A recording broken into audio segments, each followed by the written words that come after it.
جو इन्होंने की, जिसके ऊपर कैटेगोरिकली लंदन हाई कोर्ट ने कहा कि एवन फील्ड का इस केस से कोई लेना देना नहीं है और कोई इल गॉटन मनी एवन फील्ड की जो पूरी परचेज है उस पर नज़र नहीं आती। और इस पूरे केस में 3 लोग फरीक थे।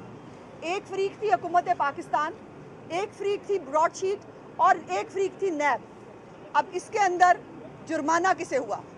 जुर्माना हुआ हुकूमत पाकिस्तान को थ्रू नैब, और फ़ायदा किसका हुआ? ब्रॉडशीट का। इस तरफ कौन है? हुकूमत में है शहजाद अकबर, नैब में कौन था? शहजाद अकबर, बीच में क्या है? ब्रॉडशीट।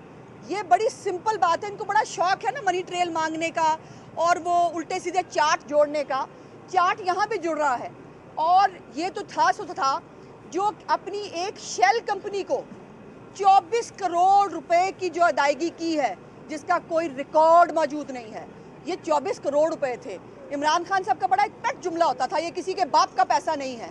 अब हम पूछना चाहते हैं, ये जो शेल कंपनी है जिसके नाम पे 24 करोड़ रुपया खाया गया है, ये किसके अकाउंट में गया है? ये शेल कंपनी की तहकीकात कौन करेगा? और अल्लाह ताला की ज़ात बड़ी बेनियाज होती है। आप चले थे नवाज शरीफ की जो है प्रॉपर्टी अटैच कराने, आपको लेने के देने पड़े और आपको अरबों रुपया जो है वो इसके ऊपर जुर्माना भरना पड़ा। और मैं बरमला कहना चाहती हूँ कि इस पूरे सिनेरियो के अंदर शहजाद अकबर एक मरकज़ी किरदार है। और पहले भी ये केस ब्रॉडशीट को इसने दिया और अब भी 2019 के अंदर जो साजिश बुनी उसके जो मुंह की खानी पड़ी वो शहजाद अकबर को खानी पड़ी। सो इसलिए ये ब्रॉडशीट के ऊपर एक फेक किस्म का नैरेटिव क्रिएट करने की कोशिश की शहजाद अकबर साहब ने, लेकिन वो इससे बरीउज़्ज़िमा नहीं हो सकते। आप करते ये हैं कि आप एक बंदे को जो सियासी मुखालिफ है उसको पकड़ करके जेल में डाल देते हैं, वो ख्वाजा आसिफ हो, वो शहबाज शरीफ हो, वो हमजा शहबाज हो, उसके खिलाफ आप बाहर बैठ के आप एक प्रेस कॉन्फ्रेंस करते हैं, एक नैरेटिव बिल्ड करते हैं।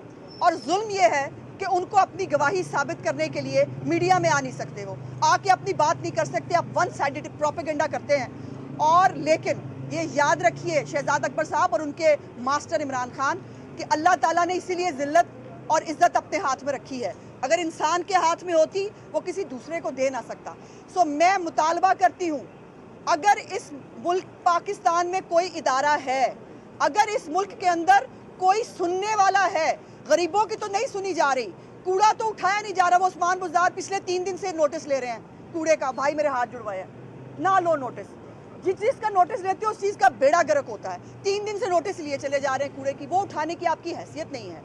और आप जो है वो दूसरों के लिए मीडिया ट्रायल करते हैं बैठकर, और आप उनकी जो है पगड़ियाँ उछालते हैं। पगड़ी हर एक के सिर पे है और ये उछालने का टाइम भी आया करता है। मैं सिर्फ ये कहना चाहती हूँ, अगर इस मुल्क में कोई इदारा सलामत है वो इस ब्रॉडशीट कंपनी का जो स्कैम है, ये 2000 में जहाँ से शुरू हुआ और अब 2020 में जहाँ आके ख़त्म हो रहा है, इसका नोटिस ले। नैब का नोटिस कौन लेगा, मैं पूछना चाहती हूँ। नैब की कारकर्दगी का नोटिस कौन लेगा? रोज़ अदालतें इनके बारे में कह रही हैं, लेकिन कहने वाला सुनने वाला कोई नहीं। अब ये जो गबन नैब के नाम पे हो रहा है, जो हमारी आपकी जेबों से टैक्स का पैसा जा रहा है, इमरान खान साहब तो जो है वो चंद हज़ार रुपये टैक्स देते हैं, उनके वुज़रा कराम, बड़े बड़े वुज़रा कराम और ये CM हमारे, ये तो टैक्स नहीं देते। इनको क्या पता टैक्स की? हमारी तनख्वाहों से टैक्स जाते हैं, हमारे पैसों से टैक्स जो है इकट्ठा होता है।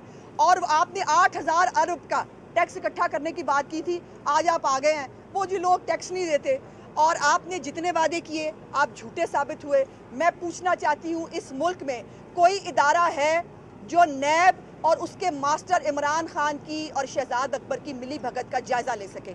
अगर कोई है तो ये इतना बड़ा स्कैम है जो पाकिस्तान की आवाम को अरबों रुपए का टीका लगा है, इसका जवाब जो है इनको देना होगा। शुक्रिया, थैंक यू। में मुस्लिम लीग नून के रहनुमाओं की जानिब से मीडिया टॉक की जा रही है। आपने बराह रास्त मुलाहिजा किया, आसमा बुखारी की जानिब से कहा गया कि ब्रॉडशीट के हवाले से जो शेल कंपनी की तहकीकात है वो कौन करेगा।